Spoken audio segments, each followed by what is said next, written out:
Pessoal, hoje nós vamos dar sequência no estudo do livro Memória de um Suicida. Nós estamos no capítulo O Reconhecimento e num recorte onde Camilo ele está relatando que atenderam um convite feito pelo Hospital Maria de Nazaré, estavam participando de um momento recolhido, meditativo em grupo. Desciam sobre as latitudes do nosso merencório, cantão, as nuances tristonhas do crepúsculo, que ali muitas vezes arrancava lágrimas dos nossos corações, tal pesada melancolia que infundia em derredor. 6 melodiosas pancadas de um relógio que não víamos ecoaram docemente na amplidão da sala, como anunciando o início da reunião. Um harmonioso cântico de prece envolvente, emocional, elevava-se em surdina, como se até nossa audição chegasse por meio de ondas invisíveis do éter, provindo de local distante que não poderíamos avaliar. Enquanto se desenhava, em uma tela junto à cátedra de irmão Teócrito, o sugestivo quadro da aparição de Gabriel à Virgem de Nazaré, participando a descida do Redentor às praias ingratas do planeta. Ele vai fazendo esse relato desse desenho que se lhes revelava. Era um instante memorável do Ângelus. Levantando-se, o diretor fez breve e emocionante saudação a Maria, apresentando-nos reunidos pela primeira vez para uma invocação. Doce refrigério estendera-se sobre nossos corações. As lágrimas irromperam, gratas emoções ergueram-se dos túmulos íntimos em que jaziam acordados pelas lembranças do paterno lar, do infante longínquo, de nossas mães, a quem nenhum de nós certamente amara devidamente, a ensinar-nos ao pé do leito o sublime balbucio da primeira oração. Como tudo isso estivesse distante, quase apagado sob a voragem da paixão, da desgraça, da inconsequente. E eis que, inesperadamente, tais lembranças ressuscitavam, almo fantasma que vinha para se impor com um sabor de maternos ósculos em nossas frontes abatidas. Funda saudade dilataram nossos pensamentos, a nos predispor à ternura do momento grandioso que nos oferecia como instante abençoada. Seria longo enumerar minúcias das belas quanto proveitosas sequências de ensinamentos, experiências que passáramos a receber desde essa tarde memorável, os quais integravam um melindroso tratamento a ser ministrado, espécie de doutrinação terapêutica moral, com ação decisiva sobre reações necessárias à reeducação de que tínhamos urgência.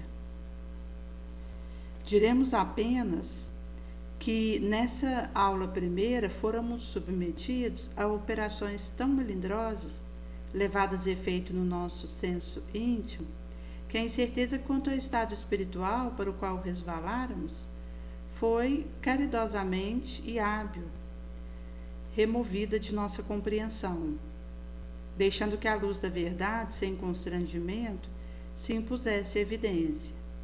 Ficamos categoricamente convencidos da nossa qualidade de espíritos separados do envoltório corporal terrícola, que até então para a maioria era motivo de confusão acerba, de incompreensível assombro.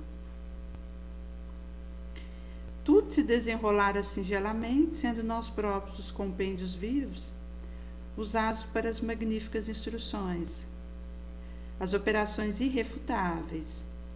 Vejamos como os instrutores eruditos levavam a cabo o sacrossanto mandato. Belarmino de Queiroz e Souza, que, como sabemos, era individualidade, portadora de vasta cultura intelectual, além de ser adepto das doutrinas filosóficas de Auguste Comte, fora convidado, dentre outros, que depois receberam o privilégio, a subir ao estrado, onde se realizaria formosa experiência instrutiva. Devemos observar que irmão Teócrito tomava parte em tão delicada cerimônia como presidente de honra, insigne lente dos lentes em ação. Colocaram o ex-professor de línguas à frente do aparelho luminoso que despertara nossa atenção à chegada, ao qual ligaram-no por um diadema preso a fio tênue que se diria cintila imponderável de luz. Enquanto Alceste o ligava, Romeu informava-o, em tom assaz grave, de que conviria voltasse alguns anos passados da sua vida, coordenando a rigor pensamentos na sequência de recordações, partindo do momento exato que a resolução trágica se apossara da sua faculdade. Para que tal conseguisse, auxiliava-o revigorando sua mente, com emanações generosas de que suas próprias forças extraía. Então, ele vai fazer esse amparo nesse momento. Bellarmine obedecera passível dócil a uma autoridade para a qual não possuía capazes forças de desagradar. E recordando, revivera sofrimento oriundo de tuberculose, que o atingia, luta sustentada consigo mesmo ante a ideia suicida, tristeza inconsolável, veraz agonia que se apoderara da sua faculdade, em litígio entre o desejo de viver, o medo da moléstia impiedosa que avassalava sua organização física, suplicando num suplício sem tréguas, e a urgência do suicídio, para, no seu doentio modo de pensar, atingir mais suavemente a finalidade a que a doença o arrastaria sobre atroz sofrimento. À proporção que se aproximava o desfecho, porém, o filósofo comtista esquivava-se, recalcitrando a ordem recebida. Gelados suores, como lhe banhava a fronte ampla de pensador, na qual o terror mais e mais se acentuava, estampando expressão de desesperação a cada novo arranco de reminiscência dolorosa. Então, aqui ele vai explicar uma relembrança que ele está acontecendo do momento onde ele experimenta essa luta sustentada consigo próprio ante a ideia de se auto-exterminar, sofrimentos vindos da tuberculose, a tristeza inconsolável e a agonia veraz se apoderando das suas faculdades, litigiosas entre desejo de viver, medo da moléstia impiedosa que o avassalava e o supliciava, sem trégua, e, na sua percepção, a urgência de se suicidar, para, mais suavemente, atingir a finalidade a que a enfermidade o arrastaria sob atroz sofrimento.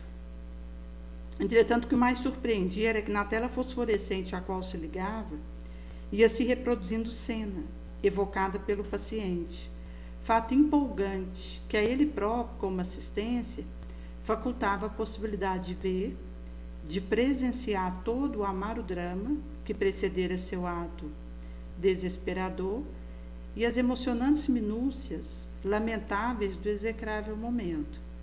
A este seguiam-se tormentosa situação de além-túmulo, que foram consequentes, o drama abominável que o surpreendera, a confusa sensação que durante tanto tempo mantivera enlouquecido. Enquanto o primeiro operador auxiliava o paciente a extrair recordação própria, o segundo comentava, explicando os acontecimentos a respeito do suicídio.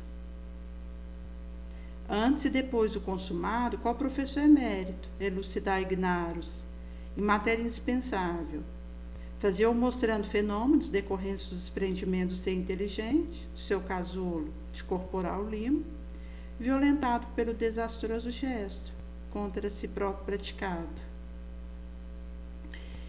Assistíramos, assim, a surpreendente inglória de séria, vivida pelo espírito expulso da existência carnal, sob sua própria responsabilidade, a esbater-se como louco, a revelia da lei que violara, presa de tentáculos monstruosos, de sequências inevitáveis, criadas pela infração a um determinante acúmulo e harmonioso de leis naturais, invariáveis, sábias, eternas. Esses extraordinários panoramas vieram anular a convicção materialista do filósofo comtista, já bastante estremecida, permitindo-lhe positivar em si próprio, com um minucioso exame, a separação do seu próprio astral, do envoltório de lama corporal, de que se revestia, sobrevivendo lucidamente apesar do suicídio e da decomposição cadavérica. Daí, uma minuciação dessa separação permitiu a ele fazer essa anulação da perspectiva materialista que ele trazia até ali. Por esse deficiente com singelo método, então aqui ele vai trazer que o método houvera sido singelo e eficaz. A grande maioria da assistência pôde compreender a razão da ardência indescritível do sofrimento pelos quais vinha passando, de sensações físicas atormentadoras, que perduravam ainda, múltipla perturbação, que o impediam a serenidade, ou ouvido, que erroneamente esperara encontrar no túmulo.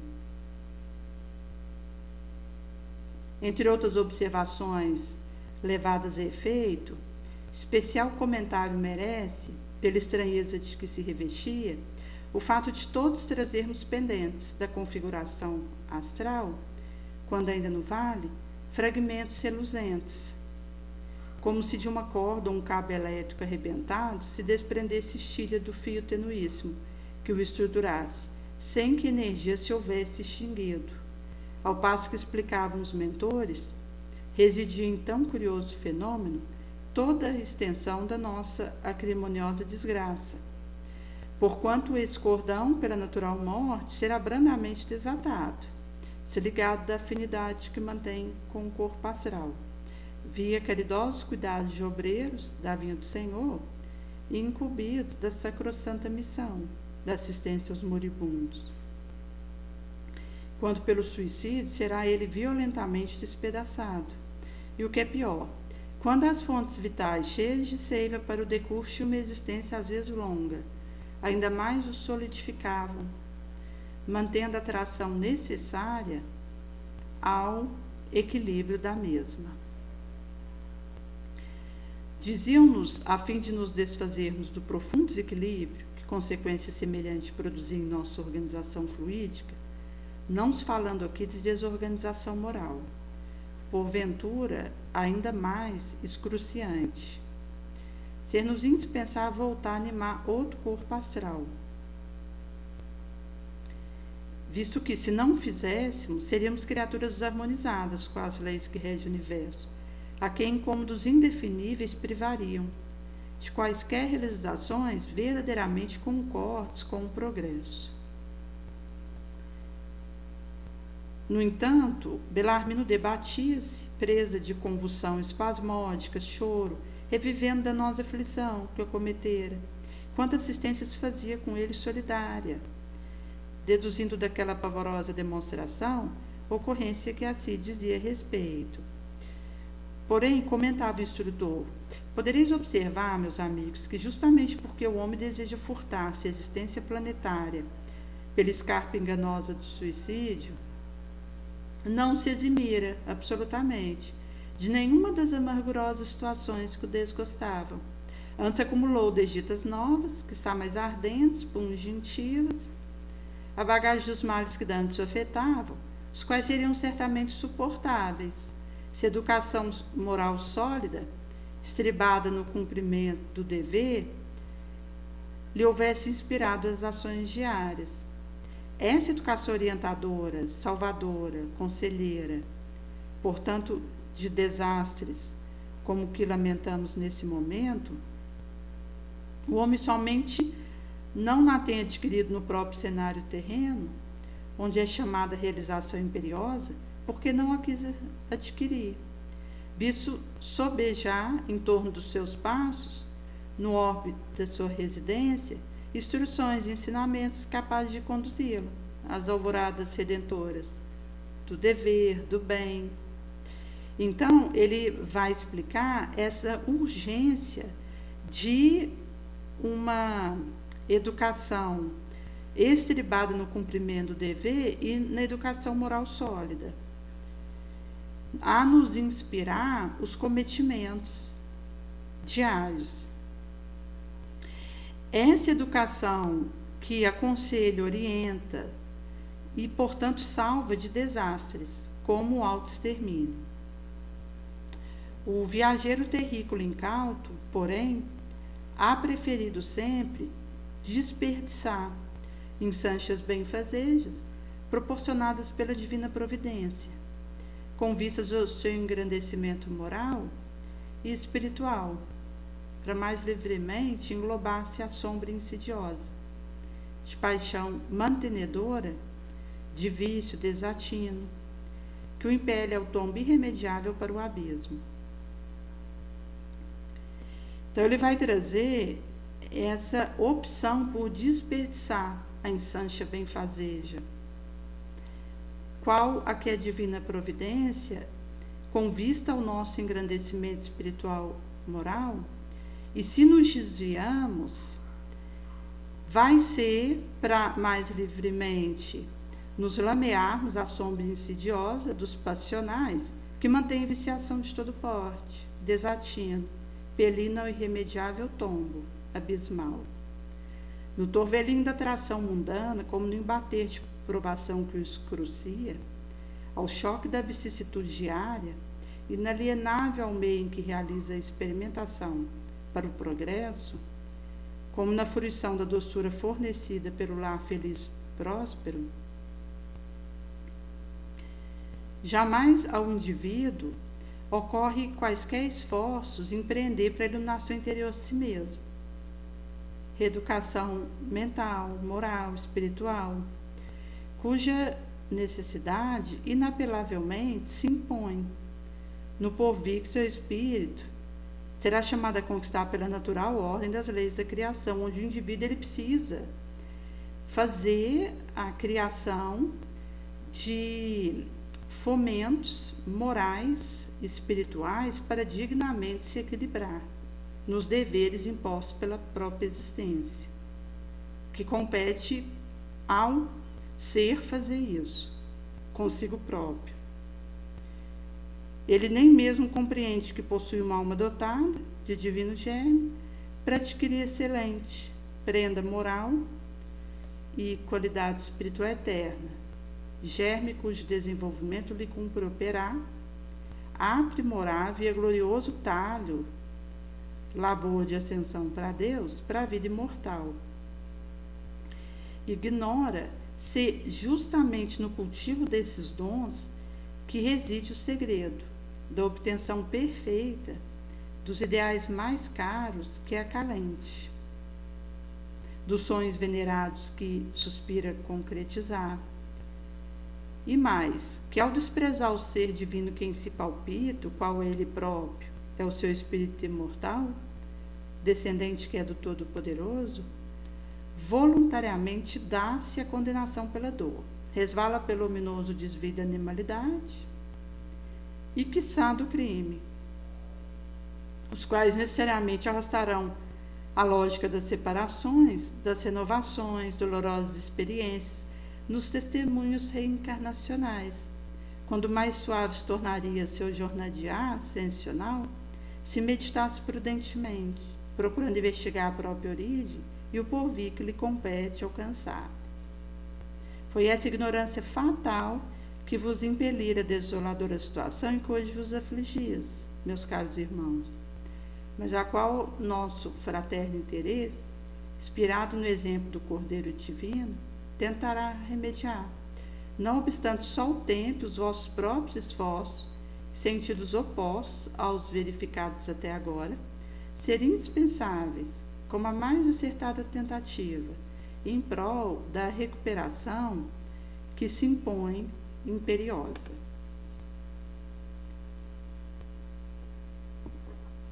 Como vês, destruídos o corpo orgânico, próprio da condição do espírito reencarnado na Terra, o único que teimáveis reconhecer como absoluto padrão de vida.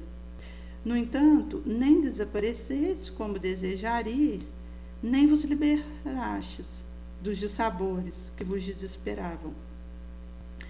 Viveis ainda, vivereis sempre, por toda a consumação dos erros, uma vida imortal, que jamais se extinguirá dentro do vosso ser, jamais deixando de projetar sobre a vossa consciência o impulso irresistível para frente, para o mais além. Sois a candeia de valor inestimável, fecundada pelo foco eterno, que entorna da sua imortalidade, sob toda a criação que de si irradiou, concedendo-lhe as bênçãos do progresso via Evos, até atingir plenitude da glória na suprema comunhão do seu seio. O que contemplais em vós próprios, nesse momento inesquecível, solene para vós, a refletir-se da vossa impressionada mente com os acontecimentos sensacionais que vos dizem respeito, certo marcará etapas decisivas na trajetória que insofismavelmente desenvolvereis através do porvir. Porque essas impressões na circuitaria sutil do psíquico é necessário para que o indivíduo tenha na próxima encarnação a intuição de que não deve cometer o suicídio.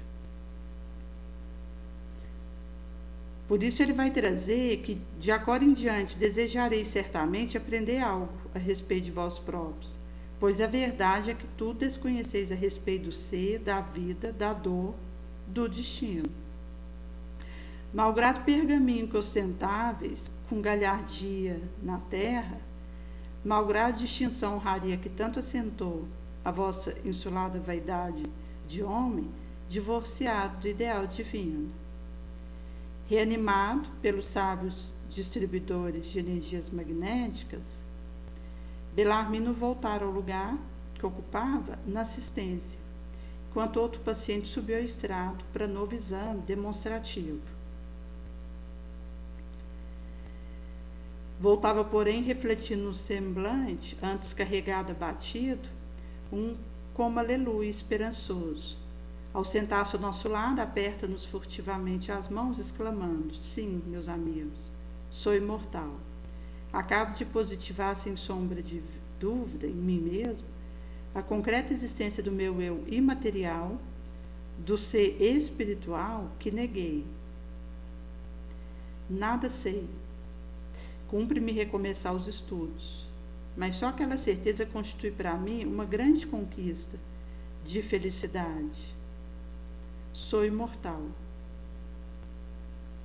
Nos subsequentes dias, durante as mesmas reuniões, fôramos levados a examinar com minúcia penosíssima os atos errôneos praticados no transcurso da existência que havíamos destruído, observando o emaranhado de prejuízo moral, educativo, mental, social, material, que nos arrastaram ao detestável resultado a que chegáramos.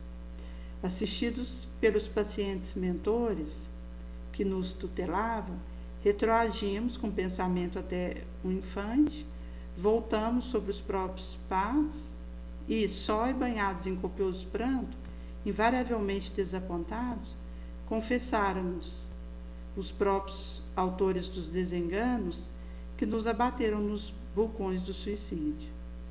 Como agíramos mal no desempenho das tarefas diárias que a sociedade impunha.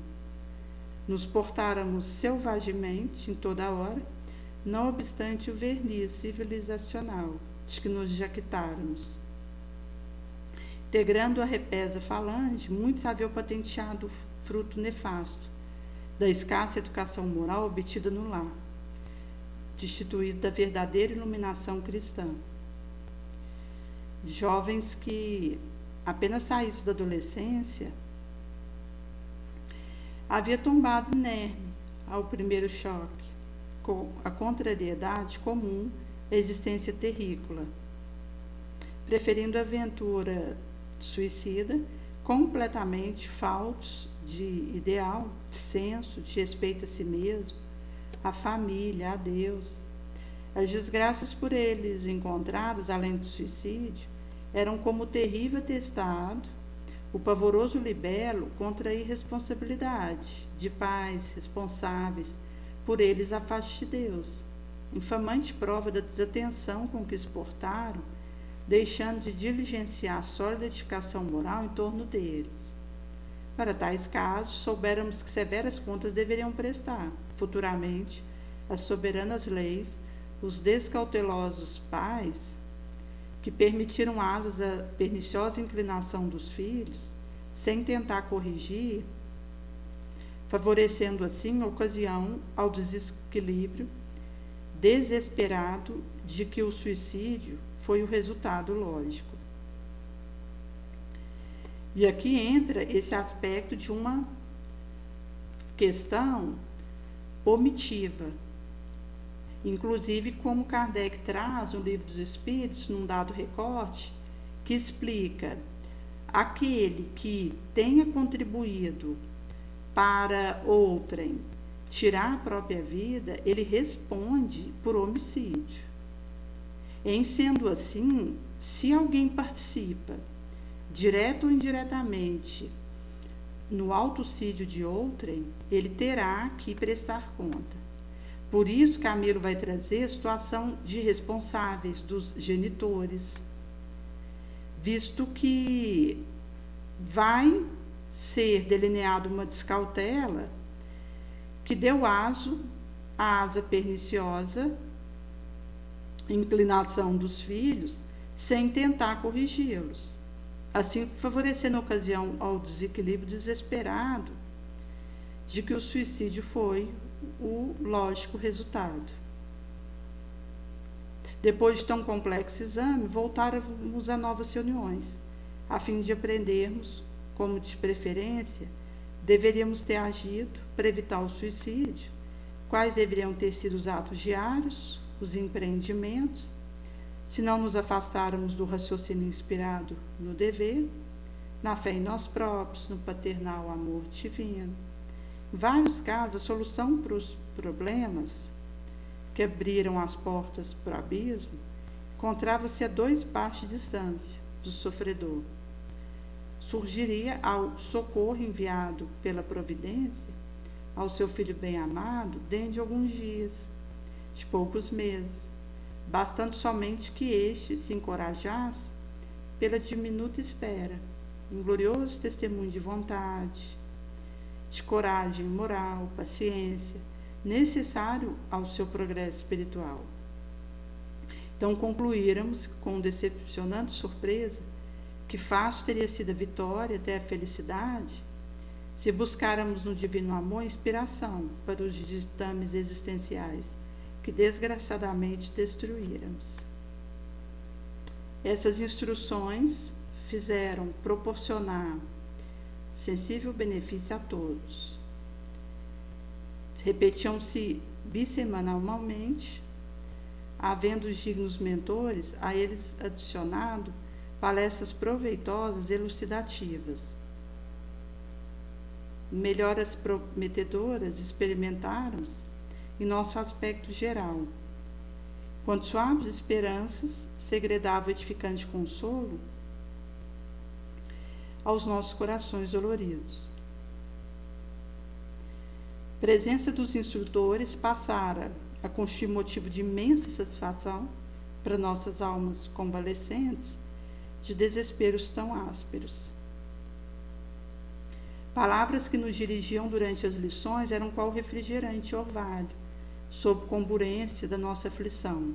Sua instrução, palestra, o trato carinhoso, compassivo do gabinete, outras santas razões para nos considerarmos esperançosos, confiantes, porém jamais os víamos a não ser naqueles momentos oportunos, quando em presença deles tanto nos intimidávamos, apesar da ternura que nos dispensavam, que não nos animávamos a pronunciar sequer um monossílabo, sem primeiramente sermos interpelados. Pouco mais de 2 meses estávamos habilitados a induções amplas, cotejando lição recebida, sobre elas maturando no recolhimento de nossos apartamentos. Das análises levadas a efeito, resultaram a certeza cada vez mais esclarecida da gravidade da situação em que nos encontrávamos. O fato de estarmos aliviados de exuberantes incômodos passados não implicava diminuição da culpabilidade. Ao contrário, a possibilidade de raciocinar minudenciava a extensão do delito, o que muito nos decepcionava e entristecia. E das instruções, experiências ministradas caridosamente ao nosso entendimento, a título de base, incentivo, para uma urgente autorreforma de que tínhamos necessidade imperiosa, visando ao inadiável progresso a ser realizado, destacaremos esse esquema que enfeixaremos nessas anotações singelas de além-túmulo. 1. É o homem um composto de tríplice natureza, humana, astral e espiritual, isso é, matéria, fluido e essência. Esse composto poderá também ser traduzido em expressão mais popular concreta, assimilável ao primeiro grau de observação: corpo carnal, corpo fluídico ou perispírito e alma ou espírito. Sendo que do último é que se irradia vida, sentimento, inteligência.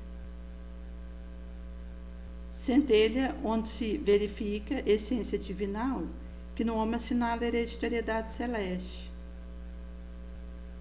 Desses 3 corpos, o primeiro é temporário, obedecendo apenas à necessidade de circunstância inalienável, que contorna o seu possuidor, fadado à desorganização total por sua própria natureza putrescível, oriunda do primitivo limo, de carne. O segundo é imortal, tende a progredir, desenvolver, aperfeiçoar, via trabalho incessante na luta do milênio, é o fluídico, ao passo que o espírito, eterno como origem da qual provém, luz imperecível que tende a rebrilhar sempre mais aformoseado, até retratar, em relativo grau, o fulgor supremo que lhe fornecerá a vida, para a glória do seu mesmo Criador. A essência divina, imagem e semelhança que um dia será do Todo-Poderoso Deus. Então, aqui ele começa a falar um pouco dos aspectos advindos do aprendizado que sobre eles acontecia. E esse recorte anterior, em que ele diz que quanto mais eles poderiam analisar, mais se esclareciam da gravidade da própria situação. Isso vai acontecer na medida que a gente desperta. Porque quanto mais nós estamos atentos aos nossos deveres, mais a gente tem acuidade para perceber a nossa culpabilidade, o nosso débito. Nós estamos caminhando da culpa para o arrependimento, que é a expressão saudável desse aspecto, a nos preparar para uma expiação bem vivida. Inclusive porque na Terra, a expiação e a prova têm data marcada para vivermos, cônsono fora acordado no astral, e nesse sentido que num órbita de prova e expiação como o nosso, isso está impresso no nosso mapa vilagitorial. É nesse sentido que quanto mais nós fazemos a urdição de aspectos de intuição, inspiração, meditação, oração, vigilância, observação, mais nós vamos enxergando o nosso débito, a nossa fraqueza, a nossa dificuldade. É por isso que ele vai dizer que quanto mais eles tinham a condição de refletir, mais esclarecidos da própria gravidade. E o alívio de incômodo exuberante não diminuía a culpa de cada qual. Pelo contrário, a instância do raciocínio minudenciava a extensão do próprio delito, da própria participação em situações nefandas, o que muitos decepcionava e entristecia. 2. Vivendo na Terra, esse ser inteligente que deverá evolver pela eternidade denomina-se homem. Portanto, sendo o homem o espírito encarcerado num corpo de carne ou encarnado na Terra. 3. Um espírito volta várias vezes a tomar novo corpo carnal sobre o orbe. Nasce várias vezes a fim de tornar a conviver nas sociedades terrícolas como homem. Exatamente como este é levado a trocar de roupa muitas vezes. 4. O suicida é um espírito criminoso, falido nos compromissos que tinha para com as leis justas, sábias, imutáveis, estabelecidas pelo Criador, e que se vê obrigado a repetir a experiência terrícola, tomar corpo de novo, uma vez que destruí-lo aquele que a lei lhe confiara, para instrumento de auxílio na conquista do próprio aperfeiçoamento. Depósito sagrado que ele antes deveria estimar, respeitar do que destruir, visto que lhe não assistia direito de faltar o grande compromisso da vida planetária, tomado antes do nascimento, em presença da própria consciência, e ante a paternidade divina, que lhe fornecera vida, meios para tanto. 5. O espírito de um suicida voltará a novo corpo terrícola em condições muito penosas de sofrimento, gravadas pelas resultantes do grande desequilíbrio que o gesto desesperado provocara no seu corpo astral, isto é, no perispírito. 6.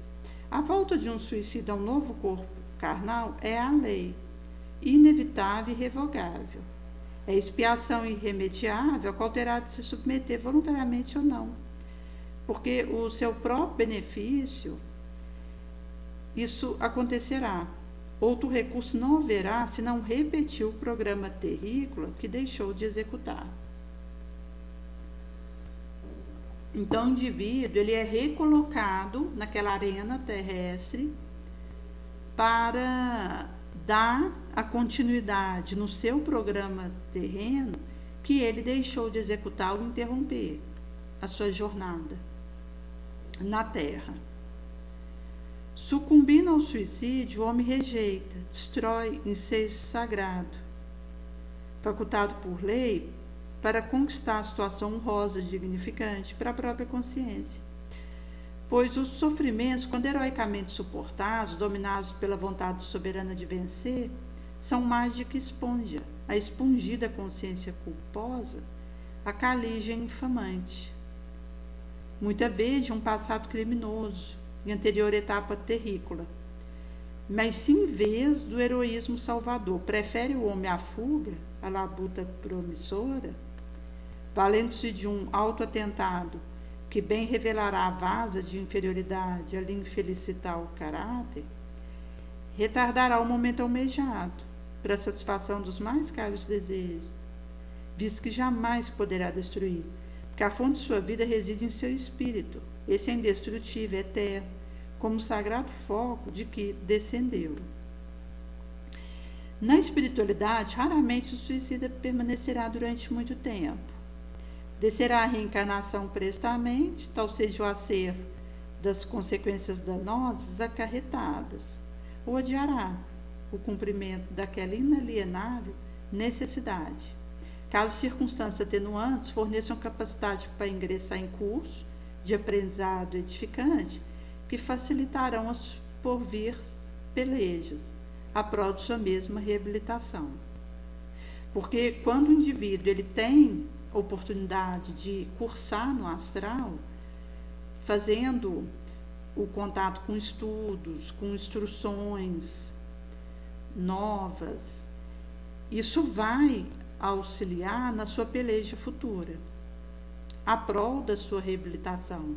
Porque quando ele vem pelo berço para a terra, ele tem na forma intuitiva aquilo que apreendeu no astral. Mesmo que nós não tenhamos uma lembrança direta do que ocorrera, mas na inspiração, via intuição, isso funciona. Seja o benfeitor a nos dar conselho, orientação, quando estamos desejosos dessa instrução, seja pela intuição que nos dá alertas, avisos. E um outro aspecto é o desdobramento do sono, que o espírito ele reencontra com benfeitores, caso ele peça para ir um local de aprendizado enquanto dorme, de trabalho com Jesus, a fazer parte da nossa oração ao deitar, de tratamento no astral, onde ele relembra o que foi acordado no astral, o que ele aprendeu.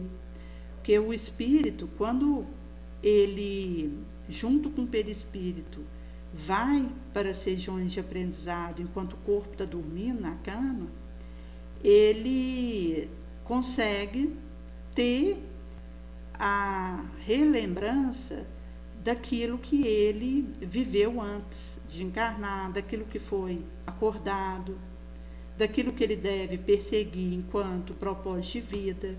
Essas intuições funcionam.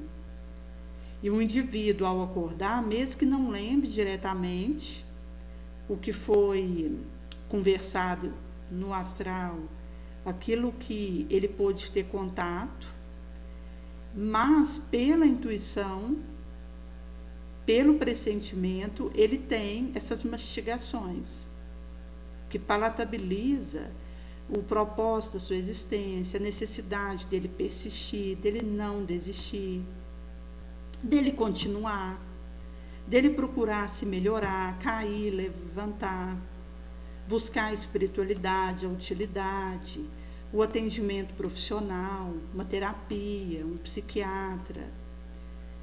Então, tudo isso, ele consegue ir fazendo essa movimentação circuitária por saber que ele precisa prosseguir. Se ele interromper essa marcha, as consequências serão graves. Nesse sentido, que Camilo ele vai explicar sobre aqueles suicidas que, por circunstância atenuante, permite que uma portinhola se abra para um curso de aprendizado edificante no astral, que vai dar suporte para a futura peleja a prol da sua reestruturação, do seu reequilíbrio, para aquilo que ele terá que enfrentar na Terra.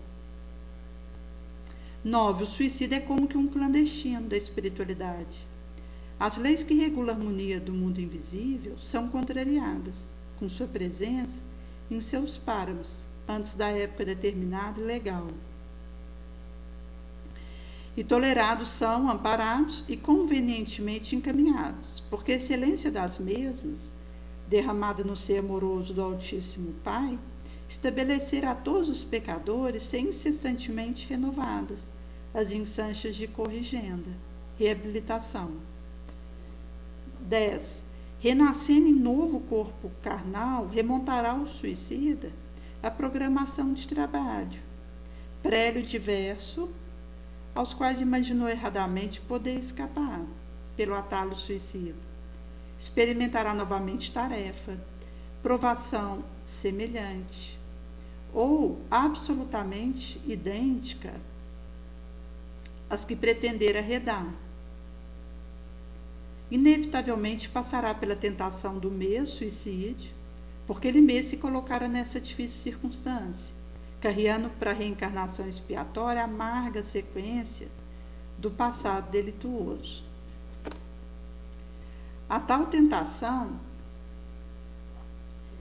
porém, poderá resistir, visto na espiritualidade fora devidamente esclarecido, preparado para essa resistência.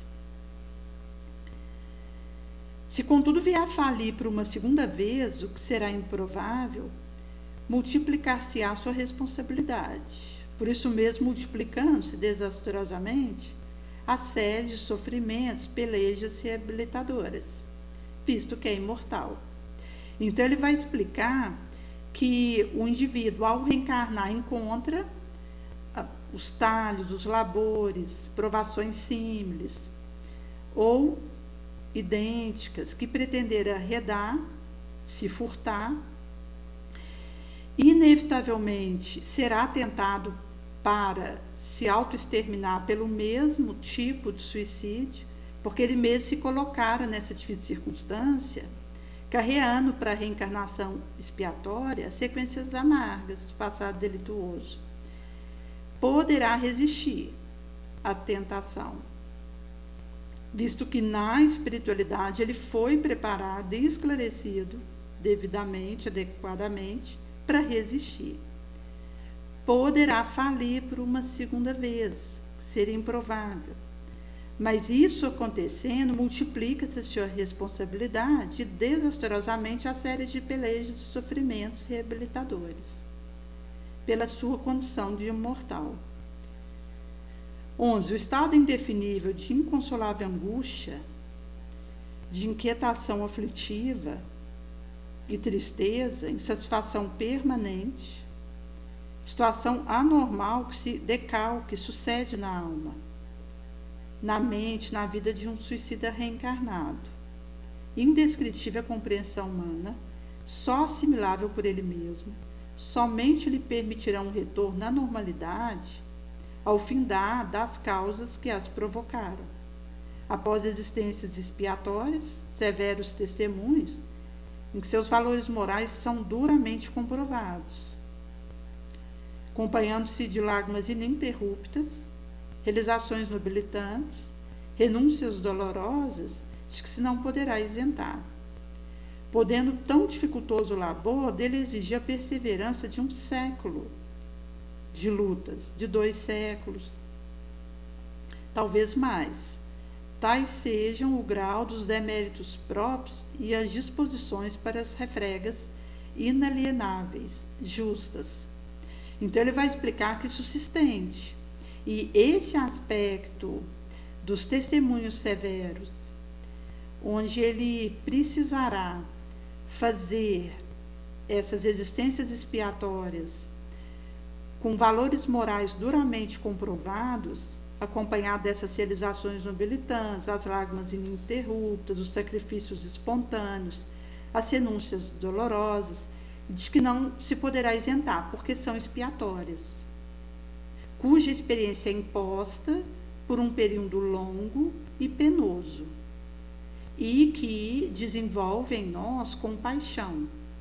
A aprovação, ela desenvolve em nós sobriedade, ambição, gratidão. Toda expiação é uma prova, mas nem toda prova é uma expiação. Então, o indivíduo, quando está sendo expiado, ele está sendo provado ao mesmo tempo.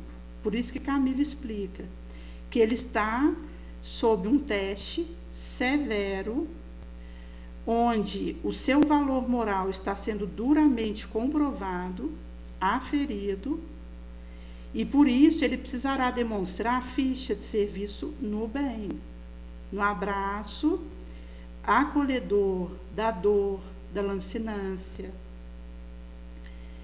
podendo esse tão dificultoso labor exigir a perseverança de séculos de lutas. Tais o grau do próprio demérito e disposição para a refrega justa e inalienável. Tais deduções não nos deixavam absolutamente ilusões acerca do porvir que nos aguardava. Cedo, portanto, compreenderemos que na espinhosa atualidade que vivíamos, um roteiro único apresentava-se como recurso a possível suavização em porvir, cuja distância não poderíamos prever.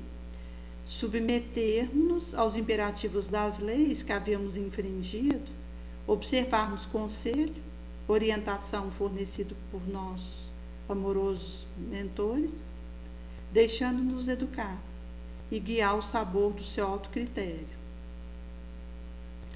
Como submissas ovelhas, desejosas do encontro com o consolo supremo de um aprisco.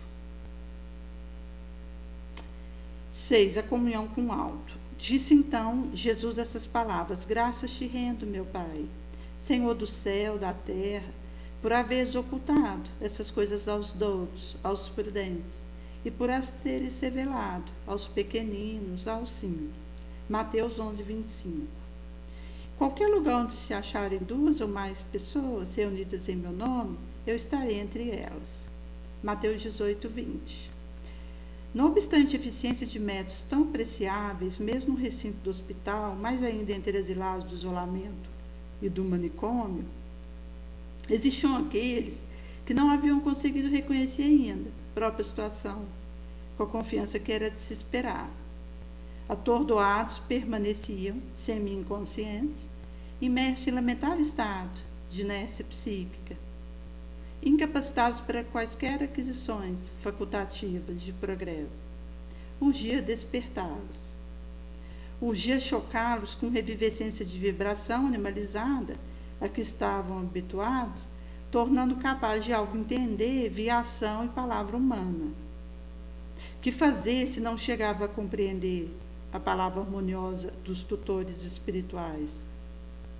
Tampouco vê-los com desembaraço preciso, aceitando-lhes sugestões caridosas, muito embora se materializasse eles quanto possível, a fim de mais eficientes se tornar as operações.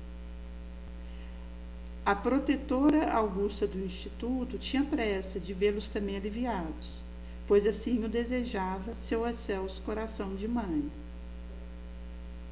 Não vacilaram, pois, em lançar mão de recursos supremos, a fim de conseguir o piedoso desiderato. Os abnegados servidores da formosa legião governada por Maria. Nossos instrutores, Romeu e Alceste, participaram, o diretor eminente do departamento hospitalar, existe necessidade premente de demandar a terra em busca de aprendiz de ciência psíquica, a fim de resolver complexo mental de alguns internos, insolúveis na espiritualidade.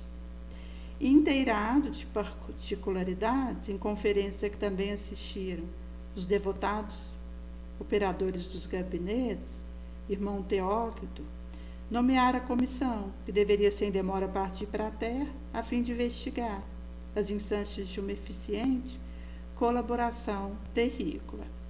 Expediram ao mesmo tempo petição de assistência do Departamento de Vigilância, pois a esse gabinete, como sabemos, achava-se afeto o movimento de intercâmbio entre nossa colônia e os proscênios terrestres.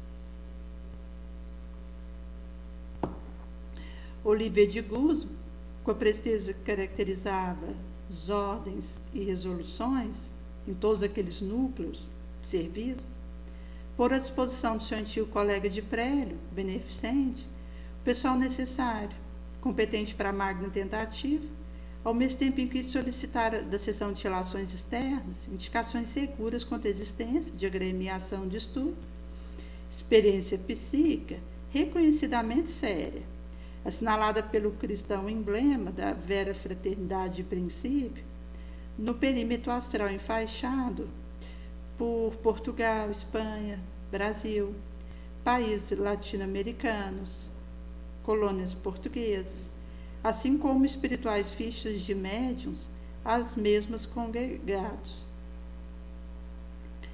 Coube ao Brasil a preferência dada à variedade de organização científica, onde o senso religioso e a fúlgida da moral cristã consolidava o ideal de amor e fraternidade, tão admirado pelos da legião em apreço, a par da magnífica falange de médios bem dotados por espinhoso mandato, e que o fichário da vigilância registrava na terra de Santa Cruz. Nessa mesma noite, do burgo da vigilância, parte pequena caravana com destino ao Brasil, chefiada pelo nosso já muito estimado amigo Ramiro de Guzman. Porque se tratasse de espíritos lustros, completamente desmaterializados, Dispensada fora a necessidade de veículos de transporte, pois empregariam volitação para o trajeto, por mais rápido, concorde com suas espirituais experiências. Integrava essa caravana, além dos dedicados instrutores ao Sete Romeu, 2 cirurgiões, responsáveis pelos pacientes em questão, especializados na ciência da organização físico-astral, como os 2 canalejos, o eram das nossas enfermarias. Iam, com poderes conferidos pelo diretor, examinar ensanches dos médios, cujos nomes e referências recomendáveis haviam obtido da seção de relações externas. Desse exame dependeria a escolha definitiva da agremiação a ser visitada. Porém, antes da partida dessa comissão, foi expedida mensagem telepática da direção-geral do Instituto, localizada na mansão do templo, ao diretor e guia, instrutores espirituais das agremiações, a que pertenciam os referidos médios, assim como a seus próprios guias, mentores particulares, solicitando-lhes indispensável permissão, colaboração preciosa para os entendimentos a serem firmados com aqueles. Serviços a serem prestados pelos veículos humanos médios deveriam ser voluntários. Nada absolutamente lhes seria imposto ou exigido. Ao contrário, iriam os emissários do Instituto solicitar em nome da Legião dos Servos de Maria favor da sua colaboração, pois era norma da escola de iniciação a que pertencia, os responsáveis pelo Instituto Correcional Maria de Nazaré, pertencente àquela legião, nada impor, quem quer que fosse, senão convencer a prática do cumprimento do dever, da utilidade. Concertado o entendimento pela correspondência telepática, estabelecido ficara que mentores espirituais dos médios visados lhes sugerissem o recolhimento ao leito mais cedo que o usual, que os mergulhassem em suave sono magnético, permitindo amplitude de ação, lucidez aos seus espíritos, para o bem entendimento das negociações a se realizarem noite adentro. Uma vez desprendidos dos corpos físicos pelo sono, deveriam os concorrentes referidos ser encaminhados para a sede da agremiação, a que pertencia, local escolhido para a confabulação. Tudo programado, parte do Instituto da Caravana Missionária, composto de 8 personagens, isto é, 4 servidores especializados do hospital e 4 assistentes da vigilância, que os guiaria com segurança às localidades indicadas. Precisamente, soava às 23 horas nos campanários singelos das primeiras localidades a serem visitadas, quando os dedicados servos de Maria começam a planar na latitude pitoresca da terra de Santa Cruz, dirigindo-se sem vacilação para o centro do país. Claridade suave, emitida pela última fase do plenilúnio, derramava docemente sobre o dorso do planeta de provações. Tons melancólicos, sugestivos, quanto os odores vivos da flora brasileira, rica de essência virtuosa, embalsamava a atmosfera como acender pira de perfume raro, em honra ao nobre visitante, sabendo sua predileção de iniciado oriental. Consultar então o mapa que traziam com as necessárias indicações, escolher algumas das cidades do centro da grande nação planetária, nele indicadas pela seção de externas relações, como mantenedora de grupamento de estudos, aprendizagens psíquicas sérios, separando-se em 4 grupos de apenas 2 individualidades, atingem céleres os pontos determinados. Assim havia estabelecido que visitariam 4 cidades de cada vez à procura dos médios, e que, uma vez firmados os entendimentos, reunir-se-iam em determinado local da espiritualidade, com os guias e mentores deles, para entendimento indispensável relativo ao importante certame. Em vários núcleos experienciais, portanto, nessa noite bonançosa, no interior do Brasil, onde simplicidade e quietude de costumes não contaminam de muito grave impureza o meio ambiente social, caridosa atividade do mundo astral efetivava-se em locais humílimos, desataviados de opulência e vaidade, mas onde a sacrossanta lâmpada da fraternidade se mantinha acesa para o imorredouro culto amoroso a Deus e ao próximo. Os emissários expunham ao que vinham, solicitando aos médios cujos espíritos para ali haviam sido conduzidos. Enquanto os corpos continuaram profundamente adormecidos, seu piedoso concurso para esclarecer os míseros suicidas incapacitados de se convencerem dos imperativos da vida espiritual apenas com um concurso astral. No subsequente, ele vai trazer do estado lamentável a que se reduziram aqueles infelizes, não foi omitido na longa exposição feita pelos solicitantes. Os médios deveriam contribuir com grandes parcelas de suas próprias energias para aliviar os desgraçados que lhes bateriam à porta. Provavelmente esgotar-se-ia no caridoso afã de lhes estancar lágrimas. Seria até mesmo possível que durante o tempo que estivesse em contato com eles, impressões de indefiníveis amarguras, mal-estar inquietante, perda de apetite, insônia, diminuição até mesmo do peso natural do organismo físico, viesse surpreendê-los e afligi-los. Todavia, a direção do Instituto Maria de Nazaré ofereceria garantia, suprimento da força consumida, quer mental, orgânica ou magnética, imediatamente após a cessação do compromisso, ao passo que a legião dos servos de Maria, a partir daquela data, jamais os deixaria sem a sua fraterna agradecida observação. Então, ele vai explicar aqui sobre essa garantia de suprir a força consumida, seja mental, magnética ou orgânica, e imediatamente após a cessação do compromisso. Ao passo que a legião dos servos de Maria, a partir daquela data, os acompanharia com a sua fraterna agradecida observação. Se arriscava a solicitude de tão vultoso concurso, era porque entendiam que os médios, educados à luz da aura moral cristã, são iniciados modernos. Por isso devem saber que os postos que ocupam no seio da escola que pertencem fatalmente terão de obedecer a dois princípios essenciais, sagrados, da iniciação cristã, heroicamente exemplificados pelo insigne mestre que alegara amor e abnegação. Não obstante, seriam livres de anuir ou não o convite.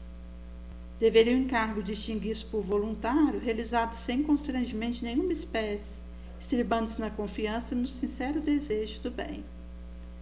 Assim se realizaram primeiras confabulações em 12 povoações visitadas, sendo os convites apresentados a 20 médios de ambos os sexos. Dentre eles, porém, apenas 4 senhoras bondosas humildes, deixando desprender do evantório astral estrigas luminosas à altura do coração, ofereceram incondicional e abnegadamente seus préstimos aos emissários da luz, prontas ao generoso desempenho. Dos representantes masculinos, apenas 2 aqueceram, sem rasgo de legítima abnegação, é certo, mas fiéis aos compromissos que se investiram, semelhando-se ao assíduo funcionário à repartição, por ser este o dever do subordinado. Os restantes, conquanto honestos, sinceros no ideal esposado por amor de Jesus, desencorajaram-se de um formal compromisso. Os quadros expostos, mostrando-lhes o precário estado dos pacientes que deveriam socorrer, seu martirológio de além-túmulo, fundiram-lhe tais pavores e impressões que acharam por bem retrair impulsos assistenciais, prontificando-se, porém, a permanente auxílio via irradiação benévola da prece sincera. Por conseguinte, foram desobrigados de qualquer compromisso direto, dando-se aos visitantes por amplamente satisfeitos. Era de notar, porém, que o Brasil fora assinalado como ambiente preferível, no qual se localizavam médios ricamente dotados, sinceros, honestos, absolutamente desinteressados. Seguiram-se os indispensáveis exames da organização astral, envoltório material dos que se comprometeram ao alto mandato. Então, o que ele vai explicar é que foi feito esse exame dispensável do envoltório material e da organização astral, dos que se houveram comprometido ao alto mandato. À beira dos seus leitos, inspeção minuciosa fora efetivada em seus fardos carnais. Vigor cerebral, atividade cardíaca, harmonia da circulação, estado geral da víscera e do sistema nervoso e até função gástrica, intestinal, renal, fora cuidadosamente investigada. A deficiência porventura observada seria a tempo reparada por ação fluídica, magnética, pois tinham à frente ainda 24 horas para os preparativos. Então, ele vai explicar que essa inspeção minuciosa acontece se fazendo acompanhar da reparação das deficiências por ação magnética, fluídica. Então, mostra que o trabalhador da leira do bem, ele é capacitado. Do momento que o indivíduo ele se compromete com um labor bonoso e está empenhado em vencer a si mesmo, na sua reforma moral, em fazer a sua luz brilhar, enquanto essa tocha acesa que deixa o testemunho de Jesus por onde passa, ele é capacitado, porque quando Jesus encontra boa vontade em nós, ele providencia o restante. É nesse sentido que por a obra ser dele mesmo. Passaram em seguida a vistoria do envoltório físico-astral, ou seja, o perispírito. Conduzidos a um dos postos emergenciais de socorro, mantidos pela colônia, a que deveriam prestar caridoso concurso, nas proximidades desta como da própria terra. Espécie de departamento auxiliar onde frequentemente se realizava importante trabalho de investigação e outros labores, afetos ao serviço da mesma colônia. Foram os espíritos dos 6 médicos contratados minuciosamente instruídos quanto aos serviços que deveriam prestar. Seus perispíritos examinados, revivificados com aplicações fluídicas de excelência soberana para o desempenho. Analisados o volume e grau de vibração emitida e corrigidos excessos ou deficiências apresentadas, a fim de resistir sem sofrer qualquer distúrbio e dominar tanto quanto possível, beneficiando-as com vigor sadio que desprendessem as emanações mentais nocivas, doentias desesperadoras, dos suicidas desgraçados, absorvidos pela loucura da dor superlativa.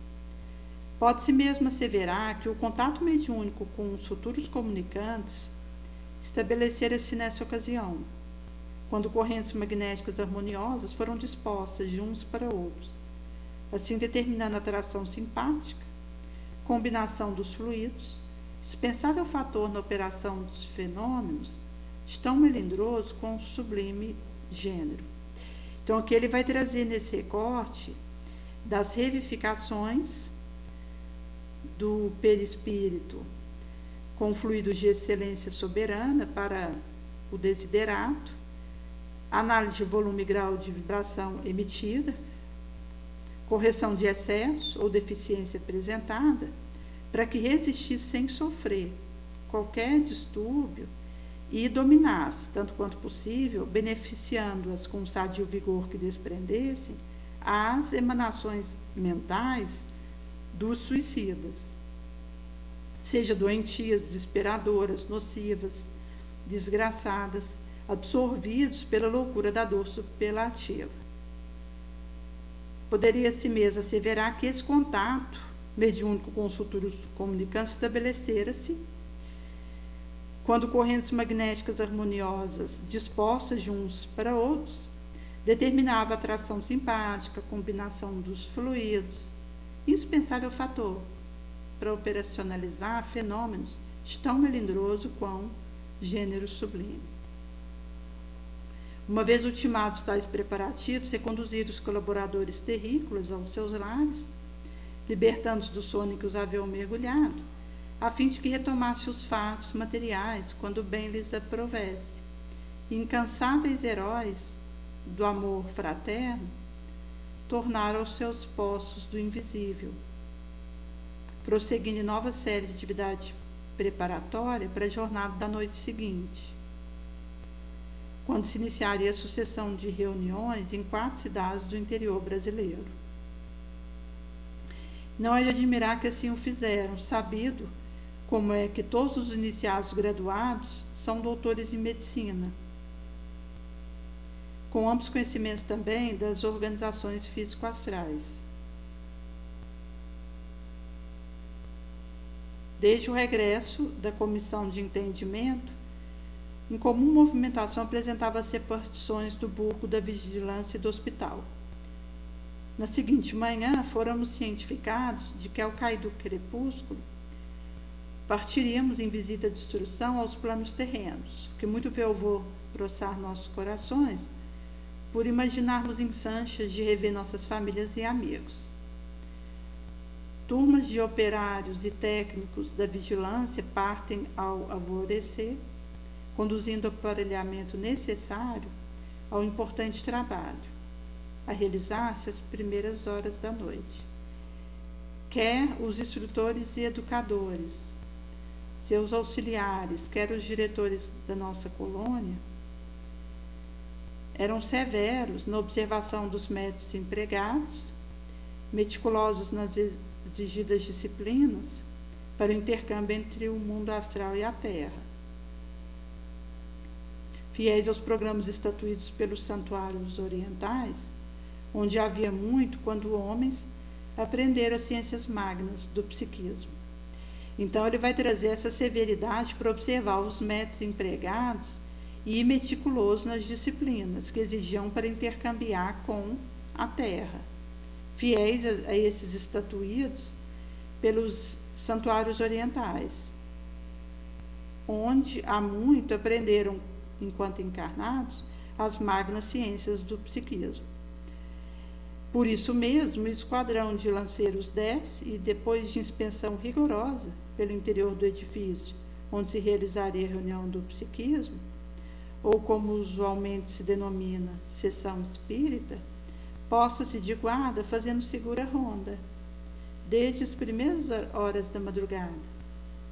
Assim ficara circulada por milicianos hindus que se diria invencível barreira, a casa humilde, sede do centro espírita escolhido para a primeira etapa, enquanto o emblema respeitável da legião fora arvorado no alto da fachada principal, invisível a olhos terrícolas comuns, mas nem por isso menos real, verdadeiro, vez que a nobre agremiação fora temporariamente cedida àquela insigne e benemérita corporação espiritual. Devotados obreiros, sob a direção de técnicos, diretores da seção de relações externas, preparavam o recinto, reservado à prática dos fenômenos, tornando, tanto quanto possível, idêntico aos ambientes que no Instituto lhe eram favoráveis à instrução dos pacientes. Nesse sentido, fora solicitado ao diretor espiritual do centro em questão a fineza de recomendar ao diretor terrícola, via mediúnica, absolutamente não permitir assistência leiga ou desatenciosa aos trabalhos daquela noite, os quais seriam importantes e delicados, pois nada menos do que uma falange de espíritos suicidas para ali seria encaminhada a fim de a eles assistir. E operosidades dessa natureza há mister que sejam ocultas. apenas admitindo-se aprendizes próprios, sinceros aplicados da iniciação cristã, já moralizados pelas alvoradas das virtudes evangélicas. Magnéticos fluidos foram prodigamente espargidos no recinto da sala de operações, obedecendo a duas finalidades: servir como material necessário para criar quadro visual demonstrativo durante a instrução ao paciente e refrigerante tônico para combater vibração nociva, quietante, desarmoniosa, de espírito sofredor presente, e mesmo algum colaborador terreno que deixasse chorar, vigiar naquele dia, arrastando para a mesa sacrossanta da comunhão com o invisível emanações de uma mente conturbada. Tudo preparado, ao entardecer inicia-se o transporte das entidades chamadas ao vultoso empenho. Pela manhã do mesmo dia, porém, após a preleção que se seguira as aplicações balsamizantes para nosso tratamento, nos já descritos gabinetes, fôramos esclarecidos quanto à importância da reunião e que deveríamos assistir. Durante a viagem, seria preferível abstermos de qualquer palestra. Deveríamos equilibrar nossa força psíquica, impelindo-as em sentido generoso. Que procurássemos recordar, durante o trajeto, instruções que vínhamos recebendo havia 2 meses, recapitulando-as como se devêramos prestar exame. Isso nos conservaria concentrados, atentos, auxiliando, portanto, nossos condutores na defesa que nos deviam, pois atravessaríamos perigosas zonas inferiores do invisível, nas quais hordas pululavam de desordeiros do astral inferior, o que indicava ser grande a responsabilidade daqueles que receberam a incumbência de nos guardar durante a excursão. Silêncio, concentração, que pudéssemos observar, imprimiriam maior velocidade aos veículos que nos transportassem, afastando o ensanche de tentativa de assalto por parte daqueles malfeitores, conquanto tivesse os legionários a certeza de facilmente poderem dominar suas investidas possíveis. Não nos poderíamos destacar de falange, em hipótese alguma, nem mesmo com louvável intuito de uma visita à pátria ou à família. Semelhante indisciplina poderia custar-nos muitas lágrimas e dissabores, pois éramos inexperientes, fracos, pouco conhecedores do mundo invisível, onde prolifera sedução, tentação, mistificação, hipocrisia, maldade, mais ainda do que na terra. Em ocasião oportuna, visitaríamos nossos entes caros sem que nenhum contratempo adviesse a nos desgostar. Então, ele vai explicar que era imposto uma disciplina devido ao fato deles serem pouco conhecedores do mundo invisível, inexperientes, fracos, pois no astral inferior prolifera tentação, sedução, mistificação, maldade, hipocrisia, mais do que na Terra, inclusive porque a gente tem gradações. Existe a região abissal, pouco acima existe a região trevosa, depois a sombria, as regiões umbralinas, a parte, o Vale dos Suicidas. Então, existem locais no astral inferior muito perigosos, pululando seres que, em relação aos quais era preciso cautela e proteção para aquela passagem que eles realizariam. No recinto das operações, deveríamos portar-nos como se defrontando o próprio tabernáculo supremo, pois que a reunião seria acima de tudo respeitável, por realizadas sob as invocações do sacrossanto nome do Altíssimo. Enquanto seu unigênito estaria presente, vi irradiação misericordiosa, do seu grande amor fraterno, porquanto isso mesmo prometera aos discípulos sinceros da sua doutrina excelsa, que em seu nome se reunisse para a comunhão celeste. Se era dever do cristão honesto e sério calar a paixão, desejo impuro, procurando escudar-se na boa vontade para dominá-los, diariamente educando-os, os momentos em que estivéssemos presentes ao venerável templo, onde se consagraria o sublime mistério da confraternização entre morto e vivo para trocar impressão, assim se esclarecendo mutuamente, se instruindo, iluminando, melhor cumpriria a todos, homens e espíritos, precatarem-se com as mais dignas atitudes, chamando os pensamentos mais sadios para aureolar as mentes de nobreza, condizente com um almo acontecimento.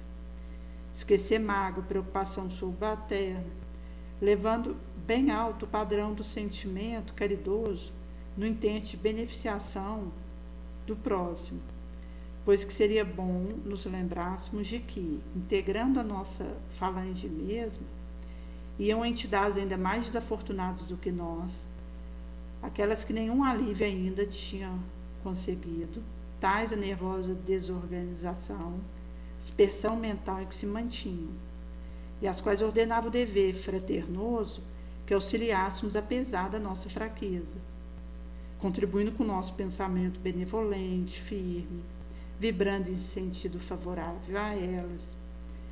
Tal proceder da nossa parte rodeá-las de vigores novos, os quais abrandaria a ardência das angústias que as oprimia, concedendo ao mesmo tempo a nós outros mérito da cooperação verdadeira. E aqui ele traz um aspecto que diz da prece, a importância desse pensamento nobre que vibra no sentido favorável do outro e benévolo. Por isso que, quando existe uma rede de oração, onde várias pessoas estão em uníssono, elevando o pensamento, o sentimento e pedindo uns pelos outros, isso chega até Deus em perfumes agradáveis, porque o Pai, ao ver aquela corrente para aliviar, socorrer o aflito, ele vai fazer o alívio acontecer, nos secundando no nosso esforço, desejo sincero, porque Jesus tinha dito que quando 2 ou mais pessoas se reunissem em seu nome, ele estaria nos conclamando para a rede de oração, para a prece, para o auxílio mútuo.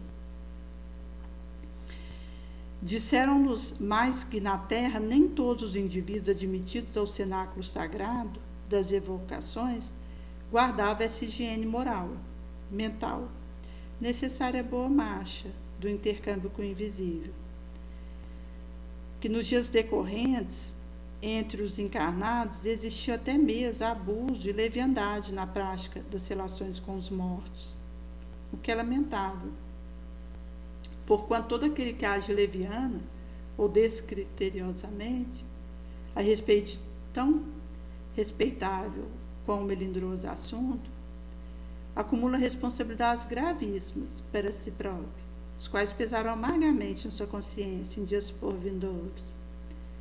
Por isso mesmo, as reuniões luminosas nas quais o descortino de muitas grandezas espirituais seria possível, tornam-se raras, pois nem sempre os componentes de um quadro de operadores são dignos realmente do alto mandato que presume poder desempenhar. Esquece que, para as verdades dos mistérios celestes, refugie ao seu entendimento, submetendo-se à sua penetração, por lhes desvendar as sublimidades que lhes são próprias, e sempre foi indispensável aos investigadores a autodisciplina, moral, mental, prévio preparo individual, que obriga a modificação sensível no interior de cada qual, ou pelo menos o veemente desejo de reformar-se, vontade convincente de atingir o verdadeiro alvo do bem. Mas que ainda assim, e apesar de tudo, ordena o dever fraternoso que espíritos angelicais voltem vistas frequentemente para núcleos em que tais infrações se verificam, observando caridosamente melhor em Sancha, para elas comparecer procurando aconselhar aqueles mesmos inconsequentes, quando possível instruí-los, despertando em suas consciências o senso real da ensancha terrível de que se sobrecarregam. Nesse momento grave de responsabilidade terrível de que colocam sobre a própria consciência, manchando-a, deixando de envergar a túnica da virtude, apontada na velha parábola do celeste conselheiro, como obrigatório traje para a mesa do divino banquete, com as sociedades astrais, siderais, que assim agindo, os ditos espíritos nada mais faziam do que observar princípios fraternosos estabelecidos pelo próprio mestre Nazareno, qual não desprezara descer de esferas deíficas até o pélago tormentoso das maldades humanas, a fim de apontar aos pecadores o caminho do dever, a prática das virtudes regeneradoras. No subsequente, ele vai trazer que, ao entardecer, partiram, demandando planos terrícolas, custodiavam-nos pesada escolta de lanceiros, turmas de assistentes, psiquiatras, técnicos da vigilância, pois de nenhuma dependência da colônia, mesmo do templo, ninguém visitaria a terra ou localidade outra, vizinha, sem concursar valiosamente os abnegados, intrépidos obreiros daquele departamento, os quais, em verdade, eram os responsáveis pelas mais árduas tarefas que ali se verificavam. Já bastante instruídos, portamos à altura das recomendações recebidas. Em piores condições, nossos comparsas, justamente aqueles por quem tantas operosidades se realizavam, foram transportados em carros apropriados, fechados rigorosamente, guardados pela fiel milícia hindu, quais prisões volantes para pestosos, que nos impossibilitara vê-los. Seus gritos lancinantes, porém, seus gemidos, choro convulsivo, que tão bem conhecíamos, chegava até nós distintamente a nos comover, despertando-nos funda compaixão. Ansiosos procurávamos socorro ao mal-estar daí decorrente, nas prudentes recomendações de Romeu e Alceste, nossos instrutores caros, afirmar nossa força mental em vibração caridosa a eles favoráveis, o que até mesmo a nós próprios viera beneficiar.